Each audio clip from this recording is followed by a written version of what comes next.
La noche eterna. María Luisa estaba muy entusiasmada, por fin se reuniría con su pequeña hermana que se había quedado al cuidado de su madre, en la pequeña villa en la que vivían, mientras ella se dedicaba a terminar su carrera en la gran ciudad. Realmente poco había convivido con su familia, desde pequeña la había alejado mandándola a la casa de familiares, para después seguir con la carrera, pero ahora que era toda una mujer y que había completado sus estudios, nada la detendría de convivir con sus seres queridos, que solo en ocasiones especiales los veía, o que la única comunicación era por vía telefónica. Era una sorpresa su visita, ni su madre ni su hermana sabían de su llegada y cuando llegó a la villa, notó algo que no recordaba cuando aún era una niña y fue separada, que el lugar estaba casi desértico, ni un alma se veía en la calle, tuvo que ir de la estación de autobuses a la casa, caminando ya que nunca apareció ningún taxi ni personas en la calle y las que veía a lo lejos, al verla se metían en sus hogares.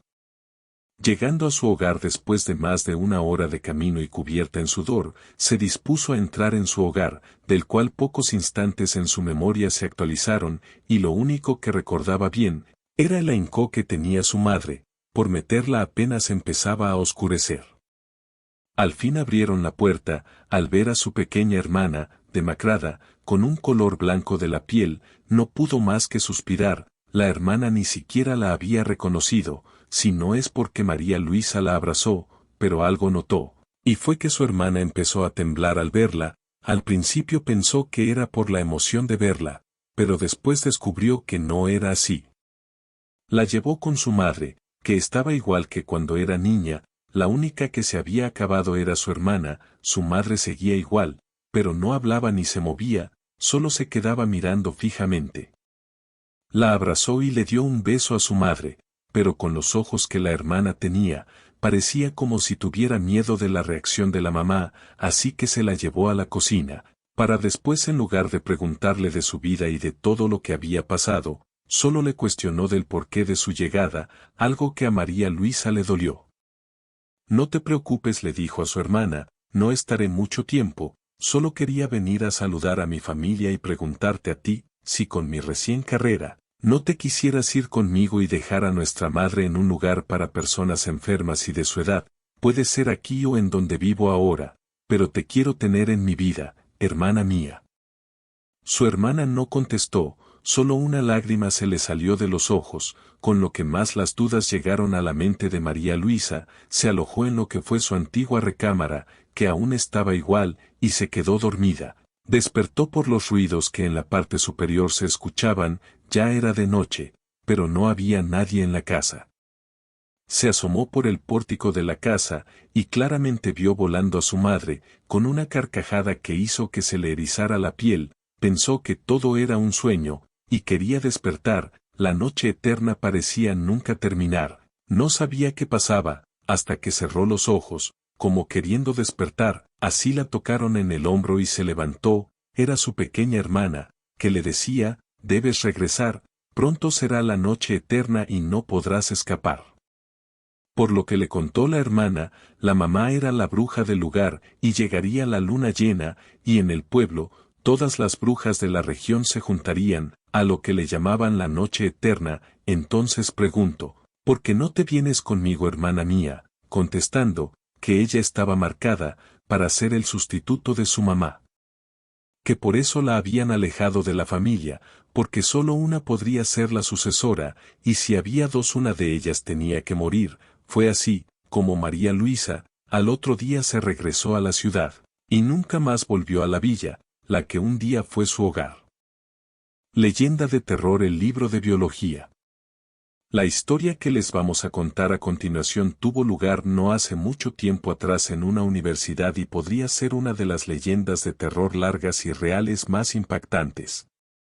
Ocurre que para ese momento era el inicio del año escolar y los estudiantes de nuevo ingreso se estaban acomodando cada uno en los dormitorios.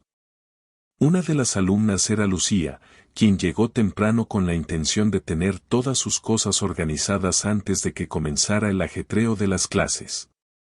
Esta estudiante tomó la cama ubicada al fondo del dormitorio dado a que estaba muy cerca de la ventana y si había algo que a ella le encantará era sentarse a la luz de la luna a escribir sus encantadores poemas en sus ratos libres.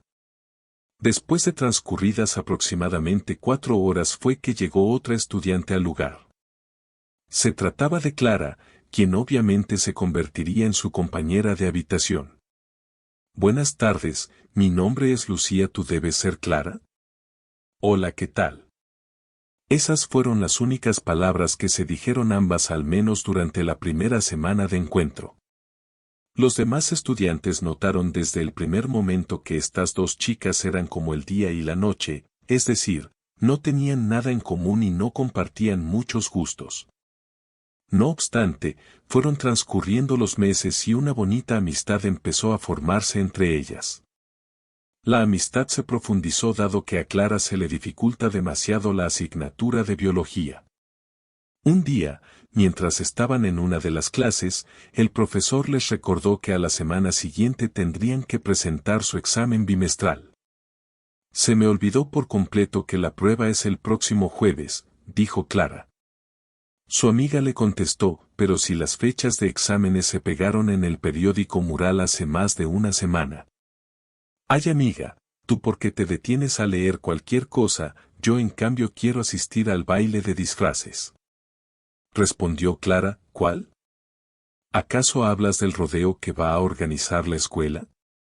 Sí, ahí va a estar Marcos y presiento que es mi oportunidad de hacerme su novia, pues acaba de romper con Karen. Te aconsejo que no vayas y mejor te quedes estudiando conmigo. Si no pasas ese examen, tendrás que repetir el curso y estoy segura de que tus papás no les va a gustar para nada esa idea. Clara dijo a ellos: ya les pediré perdón, pero no voy a desperdiciar la oportunidad de estar con el hombre de mi vida. Como quieras, yo solo digo que debes de comenzar a elegir mejor tus prioridades, le dijo su amiga. Clara le contestó: está bien, me quedaré a estudiar contigo. Ese día en que se llevaría a cabo el evento, en los pasillos de la universidad se podía ver a los estudiantes disfrazados con trajes de vaqueros y se disponían a acudir al auditorio para comenzar la celebración.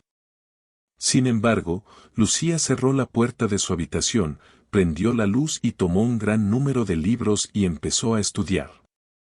Por su parte, Clara solo se limitaba a hojear su libreta de apuntes. Se la deben estar pasando genial. Escuché que a las 10 de la noche iban a comenzar a contar leyendas de terror con las luces completamente apagadas. Y con lo que a mí me fascinan las historias de espantos y de fantasmas. Dijo Clara. Puedes ir a la fiesta, siempre y cuando te aprendas los fenotipos que van a venir en el examen. Eso me lo hubieras dicho desde antes. Ahorita mismo me pongo a memorizarlos. Cuando el reloj marcaba justo las 10:45 de la noche, su amiga le demostró a Lucía que ya se sabía por completo la lección de biología, por lo cual podría asistir a la fiesta de estudiantes sin temor a sacar una mala calificación. Tal vez a la hora que regreses, yo ya estaré dormida, pero en la mañana me cuentas cómo te fue en la fiesta. Clara tuvo una de sus mejores noches de toda su vida, no solo porque logró hacerse novia del hombre a quien tanto amaba, sino también porque fuera nombrada la reina del baile. Después de la fiesta, Clara regresó a los dormitorios de la universidad. Eran aproximadamente las 3 de la mañana y antes de entrar al cuarto, se quitó los zapatos para no hacer ruido. Ayudada con su teléfono, alumbró un poco el cuarto y vio cómo su amiga se había quedado dormida boca abajo con la cara entre las páginas de uno de sus libros. Pensó que lo mejor era no despertarla, ya que mejor sería hacerlo por la mañana y así pedirle que le ayudara a repasar de nuevo la lección. Amaneció y Clara despertó apenas salió el primer rayo de sol. Se paró de la cama y corrió a despertar a su amiga, quien continuaba en la misma posición, algo que le llamó la atención porque Lucía solía dormir de lado. Levántate floja, tienes que ayudarme a estudiar. Al ver que no recibía respuesta, la sacudió del hombro con fuerza, pero el cuerpo de su amiga estaba como un hielo. Acercó una de sus manos a la cabeza de Lucía y solo sintió algo húmedo y viscoso. Cuando levantó la mirada observó con terror cómo una de las paredes de la recámara estaba escrita una oración con sangre: tú también debiste de ir a la fiesta, pero preferiste quedarte estudiando. Este es el precio que tuviste que pagar. Cuando Clara volteó el cuerpo de su amiga vio cómo la cara de Lucía estaba repleta de heridas y golpes. Del área de su abdomen salían borbotones de sangre e incluso se llegaban a asomar algunas de sus vísceras. La joven desconsolada se tiró al piso pataleando y rompiendo en llanto como una niña. Sus gritos fueron escuchados por las autoridades universitarias, quienes avisaron a las demás autoridades, incluyendo la policía, de lo que estaba sucediendo. Los funcionarios policiales no pudieron hallar a ningún responsable, pues los interrogatorios dijeron que no notaron nada anormal esa noche. Las cámaras de seguridad tampoco registraron alguna actividad extraña. Luego se supo que Clara, en su adolescencia, había sido internada en una clínica psiquiátrica por problemas de esquizofrenia y doble personalidad. Leyenda del submarino V-65. En la década de 1916, Alemania comenzó la construcción de una nueva flota de submarinos, en Brujas, Bélgica. En uno de ellos, el V-65, una viga se deslizó y aplastó a 2 hombres, provocando la muerte de uno de ellos. Se convirtió así en la primera víctima de una cadena de extrañas muertes que empezaron a suceder en relación con esta nave. Después de eso, otros 3 tripulantes murieron asfixiados al llenarse de gases la sala de máquinas. Parecían simples accidentes, pero en realidad era el comienzo de una gran historia de terror. Al momento de hacer su primera salida al mar, antes de sumergirse, el entonces capitán pidió a un marinero que fuera a proa a hacer una inspección de las escotillas, algo que tenía que hacerse de manera rutinaria. Sin embargo, el marinero saltó por la borda y fue atrapado por un remolino del submarino y se consideró el hecho como un suicidio. Cuando comenzó la inmersión, el capitán ordenó estabilizar la nave. No obstante, los mandos se bloquearon y nada funcionaba. La embarcación no logró conseguir estabilidad y fue cayendo a la profundidad hasta chocar con el fondo del mar, quedando inmóvil alrededor de 12 horas, sumergido en el fondo del mar. Comenzó a llenarse de gases, pero en ese momento, tan extrañamente como se había hundido, comenzó a moverse y ascendió a la superficie. Después de estos misteriosos sucesos fue enviado a los astilleros para ser revisado en seco. A los pocos días fue declarado apto para el servicio. Durante el abastecimiento del submarino, un torpedo explotó súbitamente, dando muerte en el acto al segundo teniente y 8 marineros. Fue remolcado al dique donde un marinero aseguró haber visto al segundo teniente, el que había muerto en la explosión, de pie en la proa y con los brazos cruzados. Otro marinero vivió días después la misma situación y desertó. Más allá de todo lo que había ocurrido, el V-65 era una nave aprobada para navegar y acudió a un servicio en el estrecho de Dover. En una de las noches en el cuarto de vigilancia, 2 marineros aterrados fueron a hablar con el oficial al mando para contarle que habían visto al segundo teniente fallecido.